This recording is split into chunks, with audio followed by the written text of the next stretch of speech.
So in this area here is typically where you have a fuse holder, a place where in the pachinko parlors in Japan they'd have the power coming in and a fuse. Because it's only a couple of light bulbs, they'd have the fuse there to make sure the light bulbs didn't blow. You don't need a fuse for a 9-volt battery. And since the solder joints are usually weak, actually on most Sanyos a lot of times the wiring is all removed anyway. But if not, I usually remove it and replace it with all new parts.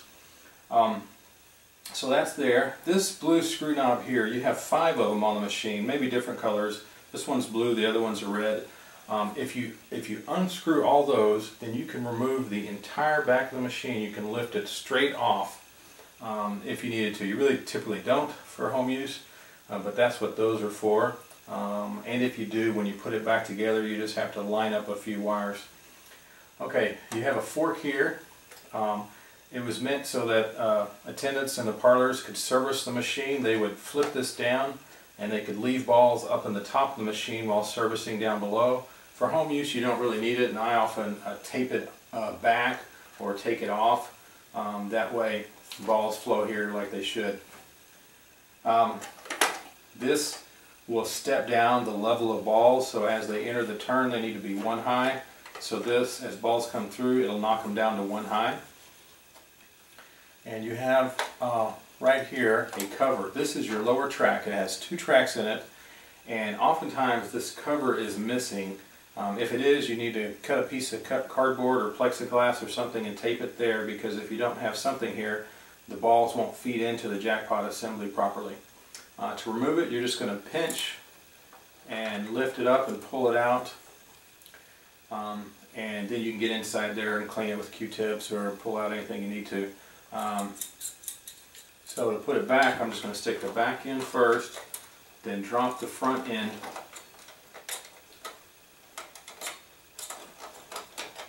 It's much easier to do when you're right in front of it instead of off to the side. Okay.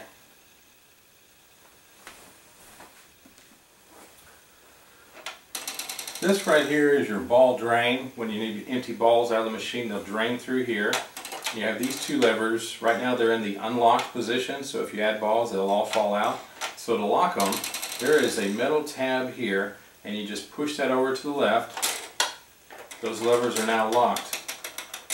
On some machines there's actually a metal part here, and with a bar that comes out and either goes over to the front or yeah, it's always over to the front. It goes on the front here, engages with that part, and you can actually move that wire to move that part. A lot of times I'll remove that part because what will happen is someone not knowing what they're doing, they'll reach back here and they'll hit it by accident, and then all the balls will pour out of the machine. So it works just fine here.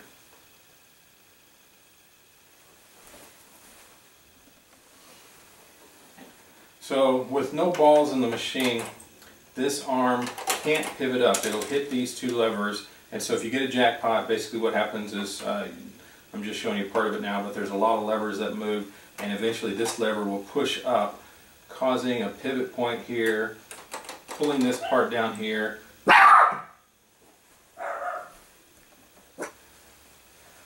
And when that part pivots, it releases what's called the rocker arm, the jackpot rocker arm here. And when that rocker arm releases, the balls that are in the jackpot assembly fall down to be paid out. So when you add balls to the machine, it'll lift up the levers here just a little bit so that that arm can pivot. We'll see that in operation in a minute. A lot of times this cover is missing. It's nice to have, but it is optional. Occasionally without it, balls may fall out of the machine as they get paid out, but most times they'll just stay right in. You got your switch over here. There is typically a leaf switch. I replace it with a micro switch. There is a post on this long rod, and that post needs to activate the arm of the switch so that as you get a jackpot, in this case, the arm lifts up, allowing the switch to come on so the light will flash. So as the balls drop out of the jackpot, they drop down. There is a long arm right here, and what happens is they hit that arm, and that arm pivots down, and then the balls roll across over here, there's a bell here, they hit that bell and they go out into your play tray up front. Now if the play tray ever gets really full, then what will happen is instead of hitting the bell, they start to back up, and then eventually they'll drop down this way. And when they drop down this way, there's another bell they'll hit on the way down. They hit that bell and then they go to your receiving tray up front. Part of that arm going down is it will reset your seesaw. Now inside of here, yeah, there's a seesaw. It's called a jackpot seesaw, or one ball seesaw. So as you get a ball in the jackpot and you win, it goes in that seesaw and it pivots down and releases, and I'll show you the path of that. But that starts the whole process of getting the jackpot, that ball going in there and pivoting down. So as that ball pivots, it'll land here, it'll roll across, back behind this plastic, come over here, and then it'll start down this long vertical chute. What it'll do, it'll hit an arm that'll push this out of the way. I'll zoom in on it in a minute. It'll push it out of the way, releasing a catch here.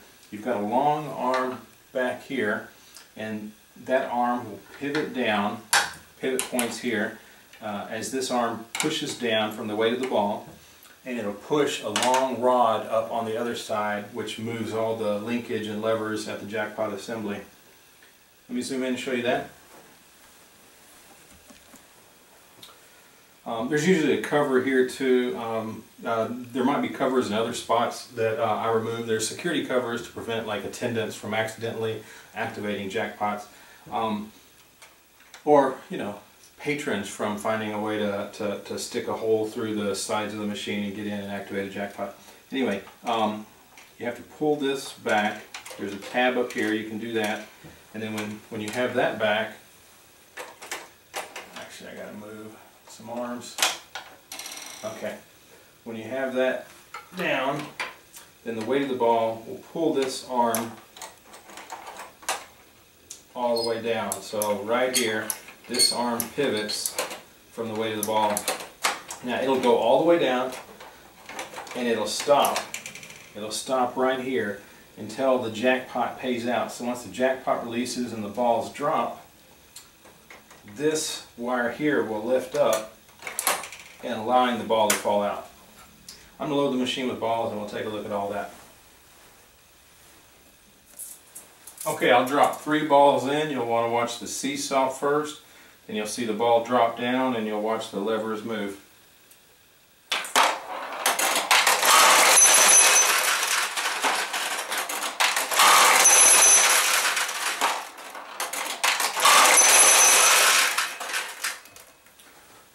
Okay, we'll do 3 more and you can watch the top half of the machine.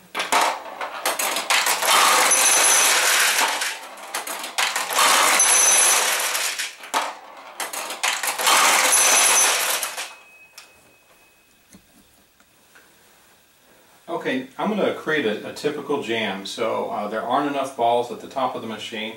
If you're playing and you get a jackpot,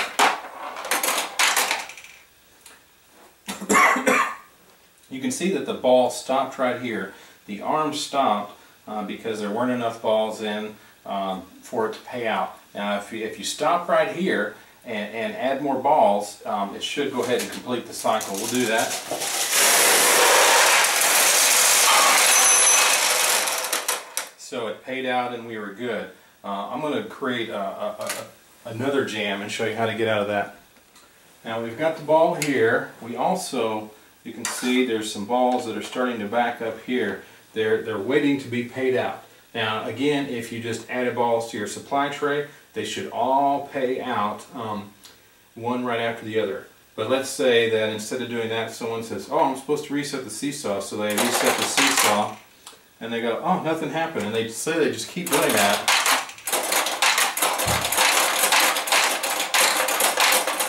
All the balls that were waiting to be paid out are now jamming up in this lane, and getting them out can be tricky. Now, I have seen cases where there might be hundreds of balls waiting to be paid out, and the weight of all those balls will really jam up inside the machine, and they may not even flow into the seesaw. So you may have to bang on it. You may have to rock it back and forth to get those balls to loosen up to flow in the seesaw, and you may have to do a few at a time, bang again, a few at a time, bang again. But anyway, now they're here. Let me show you how to get them out. Now the reason they're jammed, coming that arm over here, that arm, the post goes up here, and this linkage can't pivot because those two arms are in the way. So you could manually pull them over, and the balls that were in there fell out. Also, that arm dropped down. Now all the balls are stuck there. The way to get them out is you need to lift up on the wire to release the balls. I'm going to zoom in and show you that. So we're going to lift up on this. You can either push down on the plastic, lift up on the wire, either way. And they all released out. If they wouldn't, because they were jammed, you might actually have to manipulate that arm, try and pivot it a little bit to release the balls while holding that part up. Now you never want to store your machine with pachinko balls in it or lay down with pachinko balls in it. They can get into places where they shouldn't and cause jams. So we're going to go ahead and empty the machine by pushing this lever over.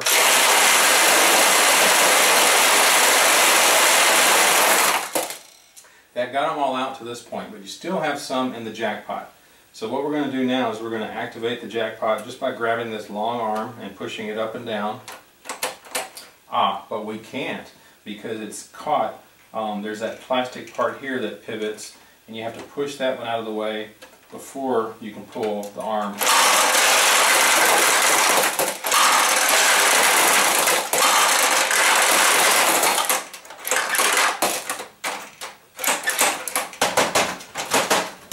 Just tap it, try to make sure you got all the balls out. So that's how you get the balls out of the back. Now I forgot to mention, but whenever you pull back on the flipper, you have this spring right here. To adjust the tension of the spring goes all the way back here, and then there's a metal plate with, actually in this case it's a plastic plate, and it has slots in it, and there's a nail, and you can pick it off of the nail and move it to a different slot to make it more tight or less tight for launching balls.